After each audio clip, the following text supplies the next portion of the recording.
नमस्कार मित्रों, my name is Santosh Kumar Mishra. मित्रों, इसके पिछले वीडियो में मैंने कुछ क्वेश्चन और कुछ उस क्वेश्चन के पॉइंट्स के बारे में डिस्कस की बात की थी।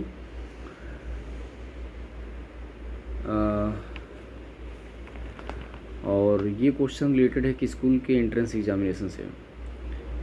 ये स्कूल काफ़ी रेपुटेड है और पूर्वांचल ही नहीं, यूपी और बिहार के पूरे कई ज़िलों के स्टूडेंट को ये अट्रैक्ट करता है। सेंट्रल हिंदू स्कूल, जिसकी स्थापना श्रीमती एनी बेसेंट ने 1898 में की थी। बाद में इसी स्कूल के 70 एकड़ में एक स्कूल फैला हुआ है और 3-4 कैंपस इसके हैं। Central Hindu boys school, central Hindu girls school और इसके कुछ एफिलेटेड कुछ और भी स्कूल हैं। बाद में पंडित मदन मालवीय ने 1916 में इसी कैंपस में एशिया के सबसे बड़े आवासीय विश्वविद्यालय बनारस हिंदू यूनिवर्सिटी की नींव भी रखी थी। तो इस स्कूल के जो पेपर हैं, इस स्कूल के पेपर करीब लाखों की संख्या में विद्यार्थी हर साल अपीयर होते हैं और ये यूपी के जो पूर्वी उत्तर प्रदेश का भाग है, इसके साथ साथ बिहार के और जो बॉर्डर एरिया हैं झारखंड, उन सभी के स्टूडेंट का ये अट्रैक्शन का केंद्र है ये स्कूल। इसके 2 स्कूल हैं। सेंट्रल हिंदू बॉयज़ स्कूल, जिसमें मैं खुद एज ए टीचर तौर पे वर्क किया हूँ 1 साल तक, 2090 to 2020। और एक है सेंट्रल हिंदू गर्ल्स स्कूल। ये दोनों स्कूल की जो एडमिशन की प्रोसेस है इसी एंट्रेंस के आधार पर होती है। तो मेरे पास जो है इसमें क्लास 9th और क्लास 11 दोनों ही क्लास के एंट्रेंस पेपर हैं। और अभी जो हाल ही में डेटा मैं देख रहा था उसमें पता चला है कि इसमें कोविड के बाद इस साल एंट्रेंस एग्ज़ाम फिर से स्टार्ट हुआ है। पहले भी इस स्कूल के एंट्रेंस में एक ही क्लास के एंट्रेंस में 9th में more than 50,000 plus student appear होते थे और 150 सीट के लिए। इस साल भी डेटा यही रही है। जो डेटा निकल के आ रहा है उसमें ये पता चला है कि मोर देन 45,000 स्टूडेंट अपीयर हुए हैं केवल 9th के एंट्रेंस एग्जामिनेशन के लिए और सीट अप्रॉक्सीमेट 150 के आसपास है इसमें, 200 प्लस के आसपास सीट है। इसी तरह 11th के जो 4 स्ट्रीम में हैं, मैथ, बायो, ह्यूमैनिटीज, आर्ट और कॉमर्स, इन चारों स्ट्रीम में हर एक स्ट्रीम में मोर देन 10,000 स्टूडेंट। मैथ में जो डेटा हमको पता चला है वो 27,000 स्टूडेंट अपीयर हुए हैं 150 अप्रॉक्सीमेट सीट के लिए। और इसी तरीके से 100 सीट के लिए बायो में जो है 22,000 के आसपास स्टूडेंट अपीयर हुए हैं, 17,000 के आसपास जो है कॉमर्स में और अप्रॉक्सीमेट 9,000 के आसपास जो है मैथ आर्ट बैकग्राउंड के जो आर्ट स्ट्रीम है उसमें स्टूडेंट ने फॉर्म भरा था और एग्ज़ाम भी दिए हैं। इस एग्ज़ाम का पैटर्न और इस एग्ज़ाम का जो एक लेवल है वो बड़े अच्छे लेवल का होता है और जो भी क्वेश्चन होते हैं वो ऑल इंडिया लेवल के हर एक लगभग जो एंट्रेंस एग्ज़ाम होते हैं उसके पैरेलल होते हैं और जो क्वेश्चन होते हैं क्वेश्चन का लेवल भी एक लेवल का होता है। तो मेरे पास इसमें जो है क्लास 9th का एंट्रेंस पेपर है जिसको मैं स्टेप बाय स्टेप और question to question within half an hour में डिस्कस करेंगे और इसके हर एक पॉइंट को डिस्कस करूँगा। जो भी आपके एसएसटी पोर्शन है इसमें 4 या 5 स्ट्रीम है, मैथ पोर्शन है, साइंस पोर्शन है और हिंदी और इंग्लिश और कुछ जनरल साइंस से क्वेश्चन है। तो हर एक क्वेश्चन को जो है स्टेप बाय स्टेप डिस्कस करेंगे। मेरे पास जो पेपर अवेलेबल है उसमें क्लास 9th का है और ये पेपर आपके 2 घंटे के होते हैं। आप किसी भी एंट्रेंस की प्रिपरेशन कर रहे हैं तो ये सारे क्वेश्चन उन सभी क्वेश्चन के जिसके लिए आप तैयारी कर रहे हैं उसके पैरेलल हैं और मे भी आपके लिए भी हेल्पफुल हो सकते हैं। तो ये है आपके क्वेश्चन।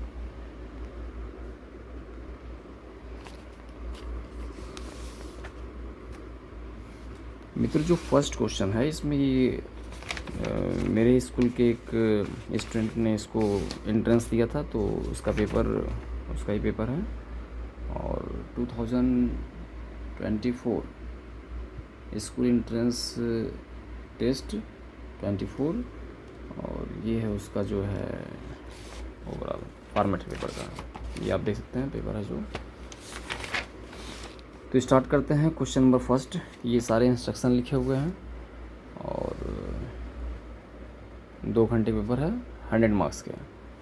और जो मुझे लगता है पेपर का जो लेवल है उसके अकॉर्डिंग, अगर जो सीट है और जितने स्टूडेंट अपीयर हुए हैं उसके अकॉर्डिंग ये पता चलता है। अगर इसमें आपका 85 प्लस मार्क्स होता है, मोर देन 80 प्लस मार्क्स, तब आपके चांसेस बनते हैं इसमें क्वालिफाई के, अगर आप अनरिजर्व कैटेगरी से बिलोंग करते हैं तो दोस्तों ये आपके पास जो क्वेश्चन है देखते हैं। तो फर्स्ट क्वेश्चन आपका जो है वो है, which of the following is called black gold, यानी काला सोना किसको कहा जाता है। तो काला सोना, इसमें 4 ऑप्शन दिए हुए हैं, कोक, कोल तार, पेट्रोलियम एंड कोल गैस। तो मित्रों आप जानते हैं कि पेट्रोलियम जो है वो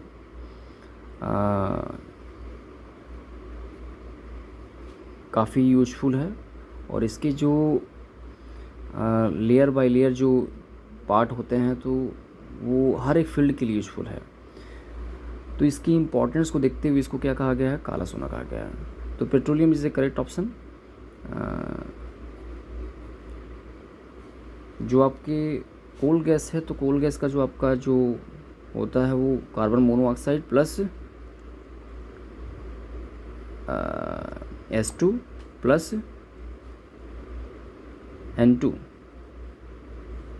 और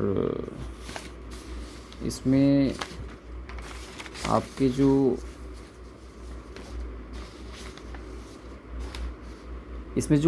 कार्बन मोनोऑक्साइड प्लस S2 ये आपके जो होते हैं वाटर गैस को रिप्रेजेंट करता है, और कार्बन मोनोऑक्साइड प्लस N2 ये प्रोड्यूसर गैस को रिप्रेजेंट करता है, और Cu plus S2 plus N2 ये तीनों कंबाइन स्टेट में जो है कोल गैस को रिप्रेजेंट करता है। तो इसका करेक्ट ऑप्शन क्या होगा, इम्पॉर्टेंस को, अपने इम्पॉर्टेंट से कारण इसको पेट्रोलियम को जो है काला सोना के नाम से जाना जाता है। सेकेंड क्वेश्चन मित्रों जो है वो आपका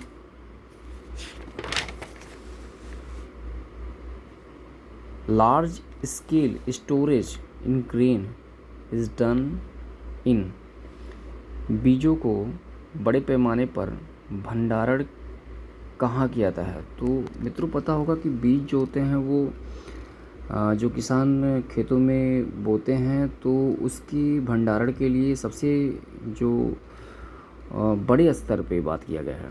छोटे स्तर पे तो एक टाट के बोरे का यूज किया जाता है, बट लार्ज स्केल पे इसका जो संरक्षण किया जाता है, इसका जो स्टोर किया जाता है वो साइलो और भंडारगृह मित्रों आपको पता होगा कि भंडारगृह एक जो है चेम्बर होता है जिसको गोदाम कहते हैं, बड़े बड़े गोदाम होते हैं। और साइलो का जो स्ट्रक्चर होता है ये आपका कुछ FCI ये कुछ इस टाइप का स्ट्रक्चर होता है, और बड़े बड़े गोदाम होते हैं, और वहाँ पे जो है गेहूँ या फिर चावल को जो है संरक्षित किया जाता है आपातकालीन स्थिति के लिए, या फिर ये कह सकते हैं उनके संरक्षण के लिए कि वो ख़राब ना हो। तो आपका ऑप्शन जो होगा option number 3 is a correct option. ये दोनों ही जो है लार्ज स्केल पे बीजों के संरक्षण के लिए यूज किया जाता है, और ये जो होते हैं टाट के बोरे ये छोटे स्तर पे, छोटे स्केल के, जैसे कि कुछ कुंटल हो गए, इसके लिए यूजफुल है। नेक्स्ट मित्रों अगर डिस्कस करें तो नेक्स्ट आपके जो है नेम ऑफ द साइंटिस्ट, उस वैज्ञानिक का नाम बताइए जिन्होंने चीनी को अल्कोहल में परिवर्तित करने की प्रक्रिया को खोजा। यानी name of the scientist who discovered the process of converted sugar into alcohol. तो शुगर का सूत्र आपको जानते होंगे मित्रों, शुगर का जो होता है वो C12H22O11, और जो अल्कोहल होता है वो आपका C2H5OH। एथिल अल्कोहल को जनरली अल्कोहल कहते हैं, और ये आपका शुगर है, ये अल्कोहल है। इसको कन्वर्ट करने के लिए जो प्रोसेस है, इस प्रोसेस को किडवन विधि द्वारा किया था, किडवन। और किडवन के प्रोसेस को जो है इन्वेंट किया था, खोजा था जो है Louis Pasteur is a correct option. Pasteurisation या फिर किडवन विधि या फिर रेबिस के टीके भी लुई पास्चर ने ही खोजे थे। इसमें जो आपके जेनर हैं, जेनर जो चेचक के टीके के आविष्कार के लिए जाने जाते हैं, एडवर्ड जेनर, ये चेचक या चिकन पॉक्स, चेचक के जो है टीके हैं इसके लिए जाने जाते हैं। रुडोल्फ विर्चार्ड जो है सेल निर्माण के प्रोसेस जो होते हैं, सेल निर्माण यानी कि नए सेल कैसे बनते हैं, तो सेल निर्माण के जो प्रोसेस है वो रुडोल्फ विर्चार्ड से जाने जाते हैं। और जो फर्स्ट वन है जो अलेक्जेंडर फ्लेमिंग जो है पेनिसिलिन जो कि शुगर के कंट्रोल के लिए जो यूज किया था है उसके लिए उसकी खोज करता है ये फ्लेमिंग पेनिसिलिन के लिए। तो इसके जो करेक्ट ऑप्शन होगा वो Louis Pasteur is a correct option. Next मित्रों जो आपके हैं वो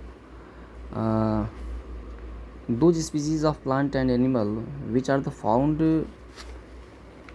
exclusive in the particular area are called. Particular area means एक छोटे स्टेज पे या छोटे एरिया पे जो है एक बड़े ही कम स्पेस पे मतलब क्षेत्र में जो स्पीसीज या प्लांट और एनिमल पाए जाते हैं तो उनको क्या कहते हैं, उनको विशेष क्षेत्रीय प्रजाति कहते हैं। विशेष क्षेत्रीय प्रजाति जैसे कि आपके पांडा, जो पंडा है वो भी, पांडा जो है वो भी क्या है, विशेष क्षेत्रीय प्रजाति है। या फिर ये कह सकते हैं कि जिराफ भी क्या है, विशेष क्षेत्रीय प्रजाति, जो मतलब अन्य जगह सर्वाइव ना कर सकें। तो ध्रुवीय क्षेत्र में जो पांडा पाए जाते हैं वो विशेष क्षेत्रीय प्रजाति हैं। तो second is a correct option. जो एक स्पीसीज जो प्लांट या स्पीसीज जो है वो एक पार्टिकुलर एरिया में पाए जाते हैं उनको कहते हैं एंडेमिक स्पीसीज। नेक्स्ट क्वेश्चन मित्रों डिस्कस करेंगे। क्वेश्चन नंबर 5 है the production of the male hormone and testosterone. Male hormone को टेस्टोरिन के नाम से आता है एंड फीमेल हार्मोन को जो है वो एस्ट्रोजन ये हार्मोन्स होते हैं। Is under the control of which endocrine gland. उस ग्लैंड को कहते क्या है जो कि फीमेल और मेल पुरुष के हार्मोन टेस्टोस्टेरॉन और स्त्री हार्मोन एस्ट्रोजन की उत्पाद को नियंत्रित करता है। तो मित्रों हम जानते हैं कि जो पीयूष ग्लैंड होता है, पीयूष ग्लैंड यानी पिट्यूटरी ग्लैंड जो होता है आपके माइंड में पाया जाता है और ये जो है आपका मास्टर ग्लैंड होता है। मास्टर ग्लैंड इसलिए इसको कहते हैं क्योंकि ये जितनी भी हार्मोन होते हैं उनको ये नियंत्रित करता है। तो third is the correct option pituitary gland. Thyroid gland आपका जो है सबसे बड़ा ग्लैंड होता है। थायराइड जो ग्रंथि होती है वो सभी ग्रंथियों में सबसे बड़ी ग्रंथि होती है और एड्रिनल ग्लैंड जो होते हैं ये उसको आपका जो उत्तेजित जो अवस्था करता है, उत्तेजना जो पैदा करता है वो एड्रिनल ग्लैंड होता है। तो third is the correct option pituitary gland या फिर पीयूष ग्रंथि जो कि पुरुष और स्त्री के हार्मोन को नियंत्रित करता है। क्वेश्चन नंबर 6 देखते हैं मित्रों। क्वेश्चन नंबर 6 जो है वो pressure exerted by water at the bottom of the container depends. यानी कि जो किसी भी जो बॉटल के द्वारा जो प्रेशर लगता है किस पे, सतह पे, तो वो किस पे डिपेंड करता है।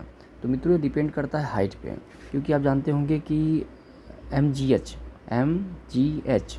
ये जो होता है प्रेशर होता है। तो m is a constant, mass constant होता है, g इज आल्सो कांस्टेंट।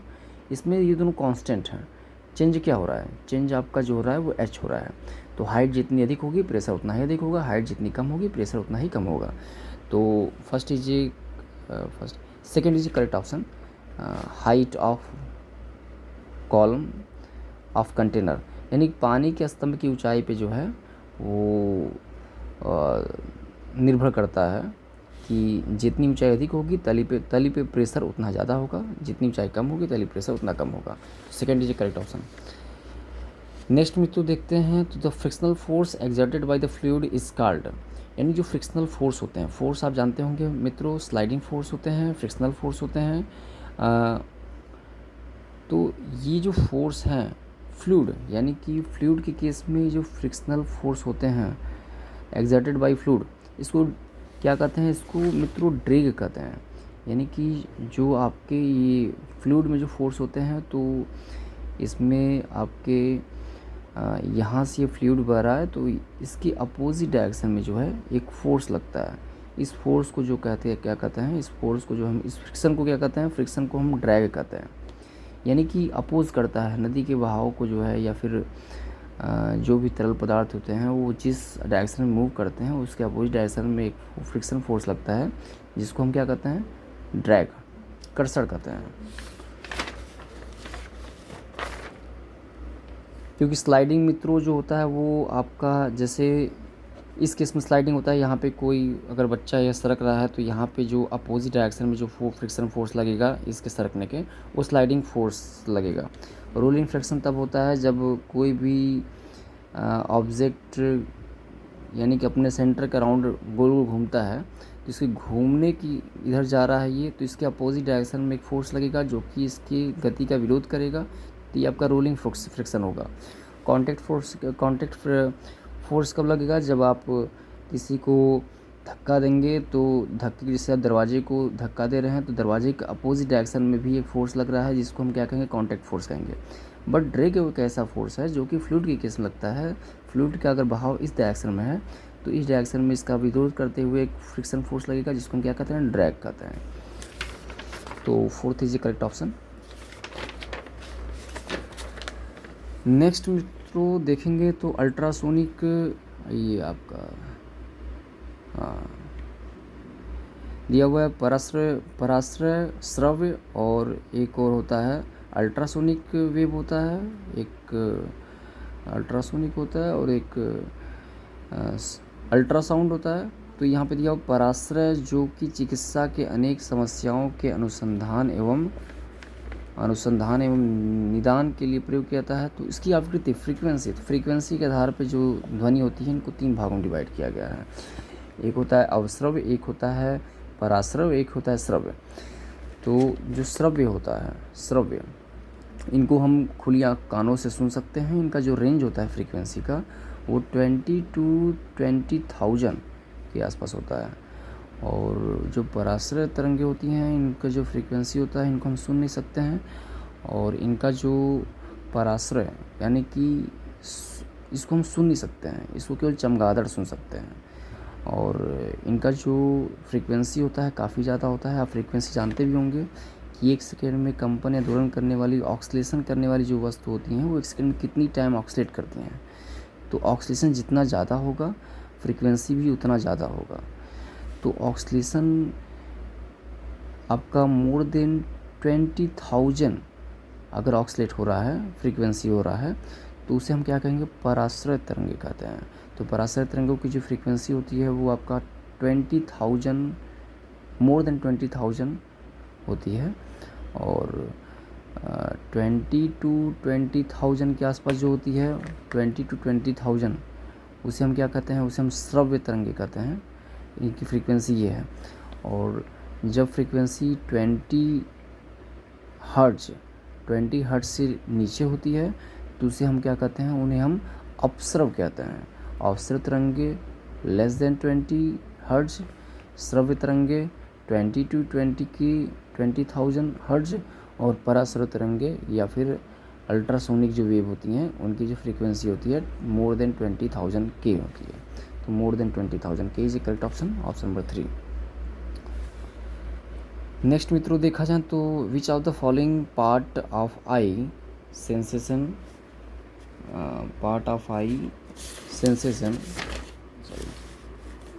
क्या दिया हुआ है, which of the following part of I senses colour, जो यानी कि नेत्र का कौन सा भाग रंगों की सूचनाएं देता है। तो मित्रों जानते हैं जो नेत्र होता है वो आपके कई पार्ट से मिलकर होता है। एक जो सबसे इम्पॉर्टेंट पार्ट होता है जो कि हम डोनेट करते हैं, जो कि कोई भी व्यक्ति डोनेट आँख का करता है, वो होता है कॉर्निया। कॉर्निया करता क्या है, कॉर्निया जो भी लाइट रे पड़ती हैं आँख पे उसका रिफ्लेक्ट करता है, यानी कि उसको जो है उसको आपका आपवर्तित करता है। और ये सबसे इम्पॉर्टेंट फंक्शन आँख का होता है। रिफ्रैक्शन के लिए कॉर्निया का यूज़ किया जाता है। नेक्स्ट मित्रों जो आता है रेटिना आता है। रेटिना पे जो चित्र बनता है, जो फिगर आपका कोई किसी भी वस्तु का जो इमेज बनता है आँख में, वो रेटिना पे ही बनता है। और ये मित्रों जो शंकु या कोन होता है, कोन ही कलर को डिफाइन करता है। ये जो कोन होते हैं वो जानवरों में नहीं होते हैं, इसलिए उन्हें ब्लैक एंड वाइट सभी चीज़ दिखती हैं। और ये कोन जो है आपके मनुष्य में होती हैं, इसलिए कलर फुल चीज़ें दिखती हैं। तो cone is a correct option, जिसके कारण हम रंगों को क्या करते हैं, ये विभाजित करते हैं और जो चीज़ें हैं, वस्तुएं हैं, हमें कलरफुल दिखाई देती हैं कोन के कारण। नेक्स्ट मित्रों जो आपका ये फर्स्ट इज करेक्ट ऑप्शन। अब इसमें देखना पड़ेगा क्या है। नेक्स्ट हम लोग देखते हैं तो आपका आता है एंथ्रेक्स रोग का कारण। एंथ्रेक्स रोग मित्रों मैंने इसे तो अभी देखा नहीं है, लेकिन जब मैं सर्च मारा हूँ तो ये इसकी करेक्ट ऑप्शन है, बैसिलस एंथ्रेसिया। बैसिलस एंथ्रेसिया एक बैक्टीरिया है, ये बैक्टीरिया का नाम है, जिसके कारण जो है एंथ्रेक्स रोग होता है। तो bacillus anthracis is the correct option. Anthrax रोग होता है बैसिलस एंथ्रेसिस के कारण। नेक्स्ट मित्रों जो है वो आपका क्वेश्चन नंबर नेक्स्ट देखते हैं। तो नेक्स्ट है आपका पेट्रोल इंजन। हाँ, petrol engine release which of the following gas. तो पेट्रोल इंजन मित्रों आपको पता होगा, पेट्रोल इंजन जो है वो carbon dioxide is correct option. जो पेट्रोल इंजन होता है वो कार्बन डाइऑक्साइड गैस को रिलीज़ करता है, और इसी के नाते जो है ग्लोबल वार्मिंग बढ़ती जा रही है। और नेक्स्ट मित्रों जो आपका है कैलोरी जो है ऊष्मा का मात्रक होता है, जूल जो है ऊर्जा का मात्रक होता है, और calorie value of fuel is express as, किस फॉर्म में इसको लिख सकते हैं। तो कैलोरी बराबर होता है किलो जूल पर ग्राम, यानी कि जूल पर ग्राम या फिर किलो जूल पर किलोग्राम, यानी कि 1 ग्राम में जितनी ऊर्जा की आवश्यकता होती है उसे हम क्या कहते हैं, उसकी कैलोरीफिक वैल्यू कहते हैं। तो उसी तरह से 1 किलोग्राम में जितनी किलो जूल की आवश्यकता होती है उसे क्या कहेंगे, कैलोरीफिक वैल्यू कहते हैं। तो इसका जो करेक्ट ऑप्शन होगा, option number first is correct option, kilo joule per kilogram, joule per gram या फिर kilo joule per kilogram. Next question जो है आपका है माचिस के सिरों पर मिश्रण है। माचिस के सिरे जो होते हैं आपके मैच बॉक्स, उसमें जो तिल्लियाँ होती हैं, तो तिल्ली के ऊपर एक लाल टोपी लगा होता है। ये टोपी जब आपका होता है वो लाल फास्फोरस का होता है, लाल फास्फोरस एंड एंटीमनी ट्राइसल्फाइड, ये आपका जो करेक्ट ऑप्शन है लाल फास्फोरस। नेक्स्ट मित्रों जो आपके हैं वो है frictional force of object of fluid is not depends upon. तो फ्रिक्शनल फोर्स जो है मित्रों ये आपका डिपेंड नहीं करता है। तो ये डिपेंड करता है तरल के सापेक्ष गति, बिल्कुल इस पे डिपेंड करेगा। वस्तु की आकृति पे भी डिपेंड करता है, यानी कि वस्तु की आकृति अगर वस्तु की आकृति फ्लूइड डज नॉट डिपेंड्स। तो फ्लूइड की जो फ्रिक्शनल फोर्स है फ्लूइड की, वो आपका इन तीनों पे डिपेंड करता है, यानी कि तरल के सापेक्ष गति पे भी डिपेंड करेगा और वस्तु की आकृति पे भी डिपेंड करेगा, और तरल के सापेक्ष गति पे भी डिपेंड करेगा, वस्तु की आकृति पे भी। जो फ्रिक्शनल फोर्स है किसमें, फ्लूइड में, तो ये तीनों पॉइंट जो है इस पे डिपेंड करता है। तरल के सापेक्ष गति यानी कि किस डायरेक्शन में जो फ्लूइड का है मूवमेंट हो रहा है, मोशन हो रहा है। जो फ्लूइड में जो वस्तु जा रही है, जैसे कोई व्यक्ति या फिर नाव चल रही है, तो उसकी आकृति पे भी फ्रिक्शनल फोर्स डिपेंड करता है।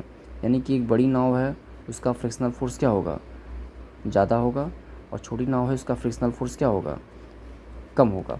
फ्रिक्शनल फोर्स होता क्या है, फ्रिक्शनल फोर्स जो आपका मोशन होता है तो मोशन का विरोध करता है, उसकी जस्ट अपोजिट डायरेक्शन में लगता है। अगर मोशन इधर हो रहा है तो इसके अपोजिट डायरेक्शन में।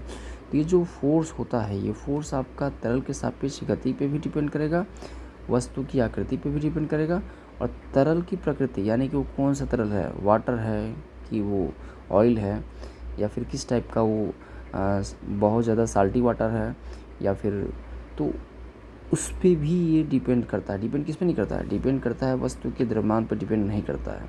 तो frictional force does not depends upon mass of object, तो वस्तु के द्रव्यमान पे डिपेंड नहीं करता है। Third is the correct option. Next मित्रों देखेंगे तो in different zone of candle flame the colour of outer zone and complete combustion, middle zone of partial combustion and inner most zone unburn wax. यानी किसी भी हम wax को जब हम अगर वो करते हैं तो इसके 3 लेयर बनते हैं। तो जब सबसे आउटर लेयर होता है वो होता है ब्लू, जो इनर लेयर होता है वो होता है येलो, पीला पीला होता है, और जो सबसे इनर लेयर होता है वो होता है ब्लैक। तो ये कंबसन का जो प्रोसेस है, सबसे जो outer layer blue, inner layer yellow, और सबसे जो अंदर का लेयर होता है कंबसन में वो ब्लैक होता है। नेक्स्ट मित्रों अगर देखें तो नेक्स्ट जो है वो आपके क्वेश्चन नंबर 18। तो 18 का जो है इसमें देखो मित्रों, मैं देखा तो हूँ क्वेश्चन लेकिन उतना आइडिया नहीं है, बट इसके जो ऑप्शन है वो third is a correct option, third is a correct option. अब इसमें क्या क्या दिया हुआ है, मैच द फॉलोइंग, यानी कि निम्नलिखित सूक्ष्म जीवों का उनके पौधों के रोगों के मिलान कीजिए। तो ये इधर रोग दिए हुए हैं कि रोग के पौधों के रोग कौन से हैं, और इधर जो है इन के रोगों के कौन से, इसमें वायरस इम्पेक्टिव है कि बैक्टीरियल इम्पेक्टिव है कि फंगल इम्पेक्टिव है। तो मित्रों इसके जो ऑप्शन नंबर थर्ड है ये करेक्ट ऑप्शन। अब इसमें क्या दिया हुआ है कि जो साइट्रस कैकर रोग होता है, साइट्रस कैकर रोग होता है वो जीवाणु का कारण होता है। साइटर सिट्रिक एसिड से रिलेटेड है ये, और ये जीवाणु का कारण होता है। दूसरा जो होता है गेहूं का रस्ट जो होता है, गेहूं का रस्ट जो होता है यानी कि रस्ट ऑफ व्हीट, यानी कि इसमें जो एक रस्ट मीन्स होता है आपका जंग लग जाना या ख़त्म हो जाना। तो गेहूं का जो धीरे धीरे एक तरीके से नष्ट हो जाना जो है वो भी एक रोग है, और वो जो है कवक के कारण होता है, फंगल इन्फेक्टिव के कारण होता है। और तीसरा जो है भिंडी का पीला सीरा मोजेक, ये भी एक रोग है भिंडी में जो कि होता है, और ये किसी का होता है, विषाणु का होता है। तो सिट्रिक एकर जीवाणु का होता है, गेहूं का जो रस्ट होता है वो फंगल के कारण होता है, फंगस का होता है, और भिंडी का जो पीला सीरा होता है वो विषाणु का होता है। Option number third is a correct option. Next मित्रों अगर देखा जाए तो आपका जो क्वेश्चन नंबर 19 है वो है शुष्क मौसम में कंघी करते समय कभी कभी हमें बालों के एक दूसरे से क्या है क्वेश्चन ये, the force responsible for this. तो ये जो आपका जो फोर्स होता है वो इलेक्ट्रोस्टैटिक फोर्स होता है, स्थिर वैद्युत बल होता है जो शुष्क मौसम में कंघी करते समय कभी कभी हम बालों को एक दूसरे से दूर उड़ने का अनुभव होता है। इसके उत्तरदायित्व बल है, जो बल होता है वो होता है स्थिर वैद्युत बल होता है, इलेक्ट्रोस्टैटिक फोर्स होता है। मित्रों इसके बारे में तो मैं बस देखा हूँ कि option number 2 is correct option. Next मित्रों अगर दिया हुआ देखिए आपका यहाँ पे आ गया फ्रीक्वेंसी से रिलेटेड क्वेश्चन आ गया। फ्रीक्वेंसी इक्वल टू होता है 1/टाइम। अगर ये आपका जो है टाइम जो है मिनट में है तो 1/टाइम होगा, और ये होगा है टाइम एंड टाइम पीरियड और फ्रीक्वेंसी में रिलेशन होता है। बट फ्रीक्वेंसी होता क्या है, फ्रीक्वेंसी होता है number of oscillation per unit second, number of oscillation per unit second. तो अगर ये आपका जो ऑक्सीलेशन है object oscillate 5 time in 1 second, तो number of oscillation per unit second आपका जो होता है वो per unit second, number of oscillation per unit second 5 time जो ऑक्सीलेट कर रहा है 1 सेकेंड में कर रहा है, 1 सेकेंड में क्या कर रहा है 5 टाइम ऑक्सीलेट कर रहा है। तो 1 ऑक्सीलेशन में कितना टाइम लगा है, वही इसका जो है 1 ऑक्सीलेशन में जो टाइम लगता है, नहीं 1 सेकेंड में ऑक्सीलेशन, तो इसका 5 ही हो जाएगा, इसका 5 टाइम।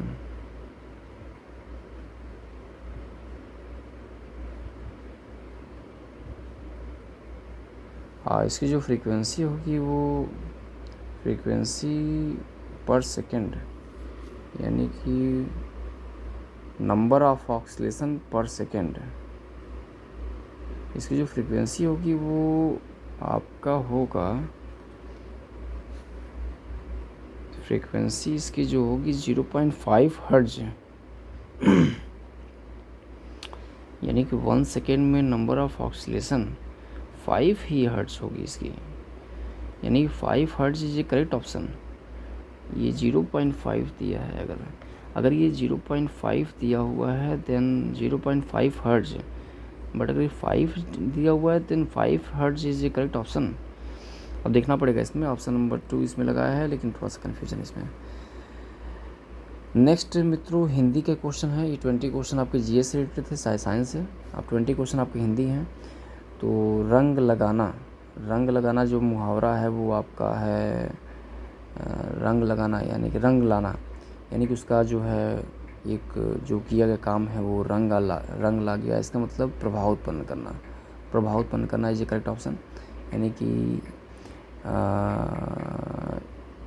इसकी मेहनत, एक मुहावरा होता है, इसकी मेहनत रंग लाई, तो रंग लाई में से इसकी मेहनत प्रभाव उत्पन्न की, तो प्रभाव उत्पन्न करना इज करेक्ट ऑप्शन।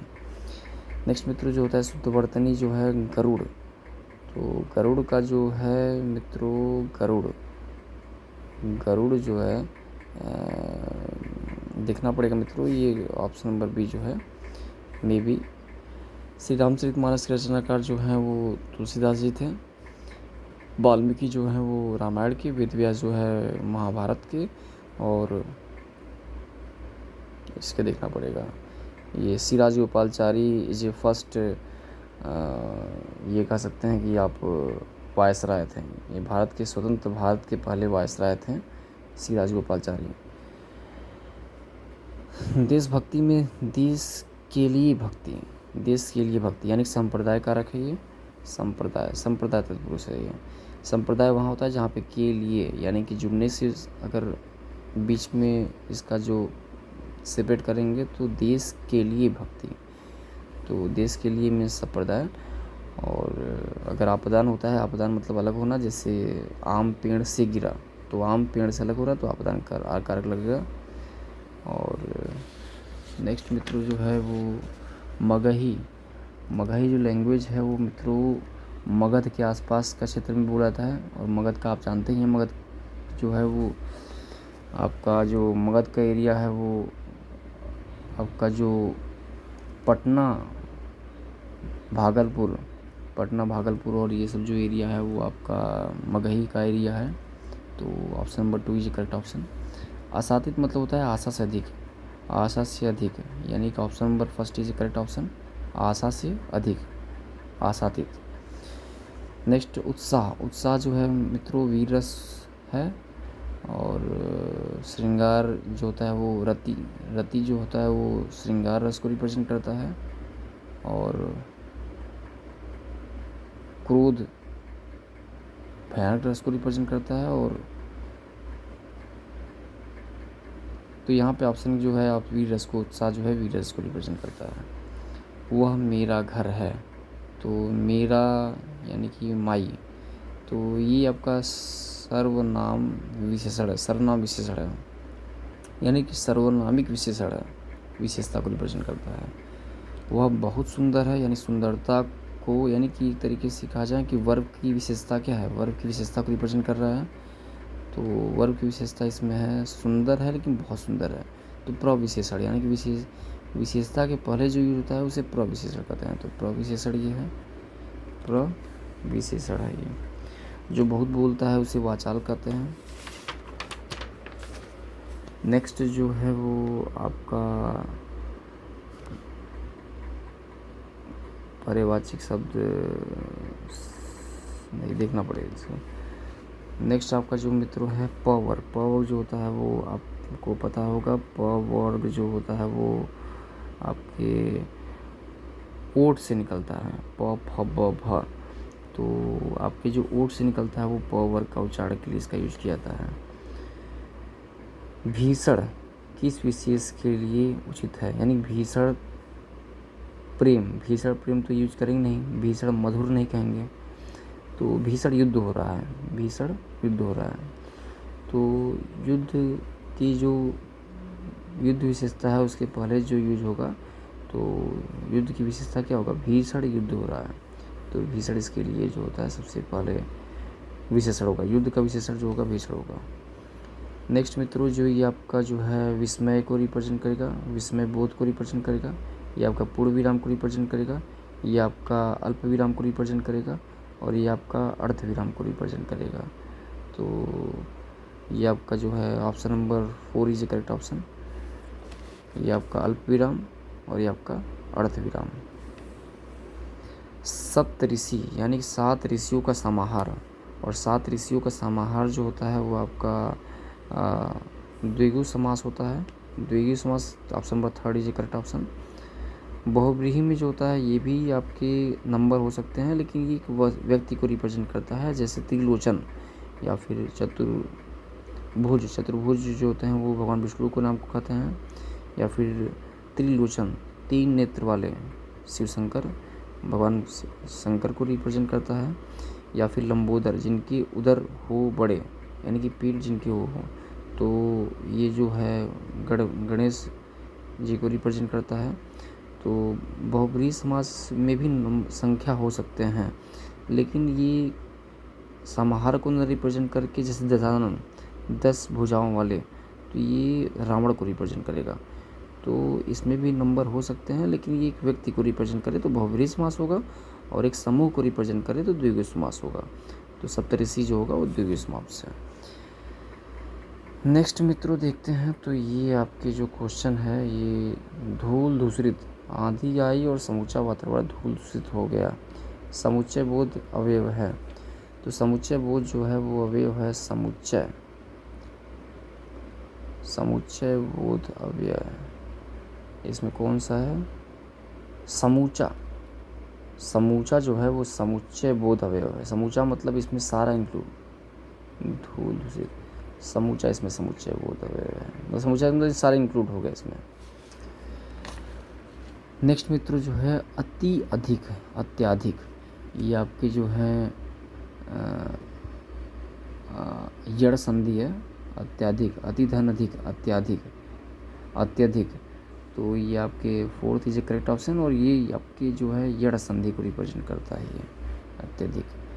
नेक्स्ट मित्रों इनमें से कौन सा लेखक कहानी के रूप में प्रसिद्ध हैं। तो कहानी के रूप में, नाटक के रूप में जो है सबसे ज़्यादा जो पॉपुलरिटी हुआ है वो आपके मुंशी प्रेमचंद, गदन गोदान और गबन और कफन और रानी, ये सब जो आपके हैं मुंशी प्रेमचंद की जो रचनाएं हैं, फेमस कहानियां हैं। तो कहानी के रूप में जो है वो मुंशी प्रेमचंद को, कहानी उपन्यास दोनों के लिए जो है ये इनका पूरा वर्चस्व है इसमें। मुंशी प्रेमचंद जिनकी जो जन्म हुआ था लमही वाराणसी में हुआ था। रामधारी सिद्धिनकर जो है राष्ट्र कवि के रूप में जाने जाते हैं, और ये कविता के लिए बहुत फेमस हैं, राष्ट्र कवि कविता। इनकी जो नाटक है वो रश्मिरथी, ये वर्ल्ड फेमस नाटक है रश्मिरथी, जिसमें कर्ण पे पूरे जो नाटक है वो महारथी कर्ण पे रिप्रेजेंट है, और इनका जो जन्म हुआ था बेगूसराय में हुआ था, बिहार।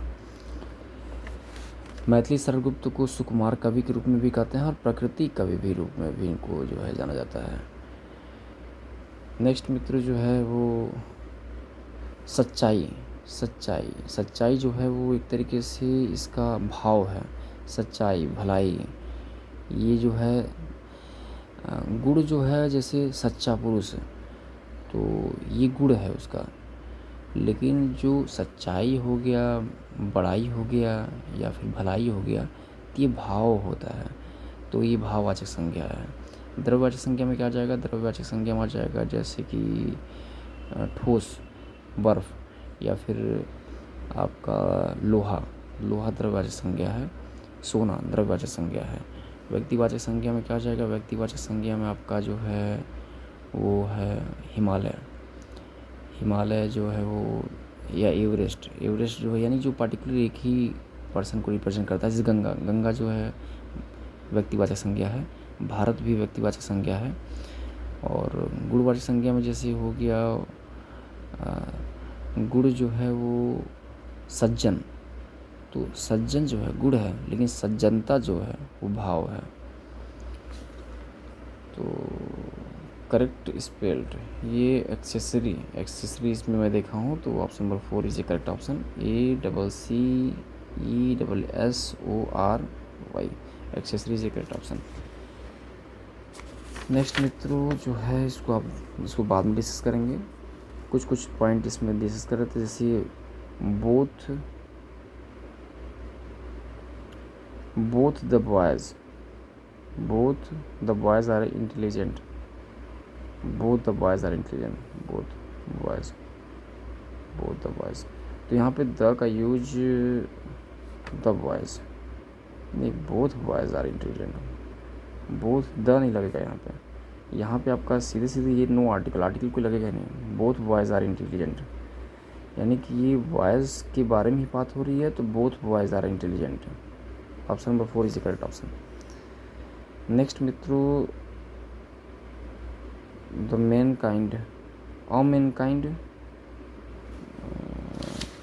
मित्रों, जो क्वेश्चन नंबर आपका जो ये है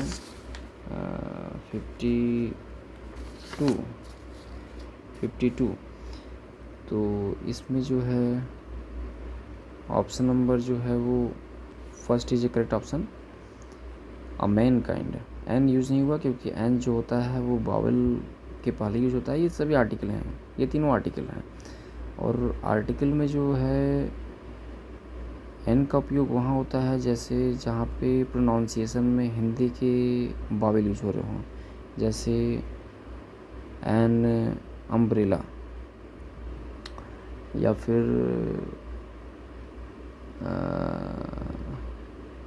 एन अम्ब्रेला, और या फिर एन एप्पल, तो यहाँ पे एन यूज होता है। बट अगर प्रोनाउंसिएशन में हिंदी के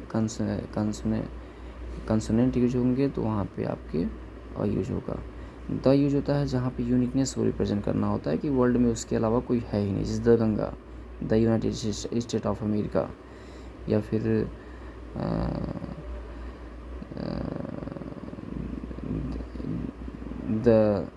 द ग्रेट ब्रिटेन, तो जहाँ पे यूनिकनेस को रिप्रेजेंट करना, जैसे द माउंट एवरेस्ट, तो जहाँ पे यूनिकनेस को रिप्रेजेंट करना होता है वहाँ पे हम द का यूज़ करते हैं।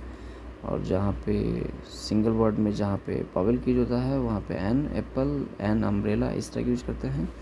और जहाँ पे प्रोनाउंसिएशन में कंसोनेंट का यूज होता है हिंदी वर्ड से, वहाँ पे अ का यूज करते हैं। तो यहाँ पे आप ध्यान देंगे तो ये कोई यूनिकनेस नहीं है, और ये मैनकाइंड है तो ये अ मैनकाइंड, अ यहाँ यूज होगा, a mankind should love nature. Next मित्र जो आपका क्वेश्चन नंबर 53 है, तो ये हो जाएगा वी मीट यूरोपियन गर्ल जो है ये द यूज होगा नहीं यहाँ पे, क्योंकि ये यूरोपियन गर्ल के बारे में बात हो रही है, और गर्ल जो है ये फिक्स नहीं है। अगर ये आपका दर्जा कोई एक फेमस होती या फिर यूनिक होती तो हम द यूज करते हैं, बट यूरोपियन गर्ल है तो इसके पहले आपका सिर्फ गर्ल है, सिंगुलर है, तो अ या फिर एन का यूज होगा, तो आपको ये क्लियर होगा कि यू है, तो ये आपका हिंदी के यू से शब्द आ रहा है यूरोपियन, और हिंदी के कंसोनेंट है इसलिए अ यूज होगा यहाँ पे। We meet a European girl in Rishikesh. Option number 3 is correct option. Next मित्रों जो है आपके जो क्वेश्चन नंबर 54, इसमें आप देख लीजिएगा क्या है। क्वार्टर पास्ट हुआ यूज हुआ है तो आई यहाँ यूज होगा। They begin about a quarter past 1 o'clock in the morning. इसमें नो आर्टिकल यूज होगा, कोई आर्टिकल ही नहीं लगेगा, आ यूज नहीं होगा, द यूज नहीं होगा, अन, इसमें नो आर्टिकल, यानी कि इसका जो प्रोनाउंसिएशन बन रहा है they begin about a quarter past 1 o'clock in the morning. Next मित्रों 55 का जो है she is good with playing piano. With यहाँ यूज होगा यानी कि पियानो के साथ। तो एट जो होता है वो पर के लिए यूज करते हैं, और एक स्पेसिफिक टाइम या फिर स्पेसिफिक मतलब फिक्स टाइम या फिर फिक्स लोकेशन के लिए। जैसे कहा जाए कि अस्सी से जैसे कहा जाए कि this temple is situated at अस्सी इन वाराणसी। तो छोटे स्पेस के लिए एट का यूज होता है, और फिक्स स्पेस के लिए और फिक्स टाइम के लिए एट 5 o'clock इस टाइप का तो एट यूज होता है। बट किसी के साथ अगर खेलना हो तो या फिर किसी के साथ का यूज हो रहा हो तो वहाँ पे विद का यूज। विद मतलब होता है इंस्ट्रूमेंट के साथ, इंस्ट्रूमेंट के द्वारा अगर यूज करता है तो बाई, जैसे बाई निफ चाकू के द्वारा। लेकिन अगर हमें पियानो के द्वारा खेलना नहीं, हमें पियानो के साथ खेलना है तो विद का यूज होगा यहाँ पे। नेक्स्ट मित्रों अगर देखें तो ये सब बाद में डिस्कस करेंगे। नेक्स्ट हम डिस्कस करते हैं तो अपने जो मेन सब्जेक्ट है उस पर डिस्कस करते हैं, और इसी क्वेश्चन को हम लोग टू द पॉइंट डिस्कस करेंगे जो कि आपके नेक्स्ट वीडियो में। और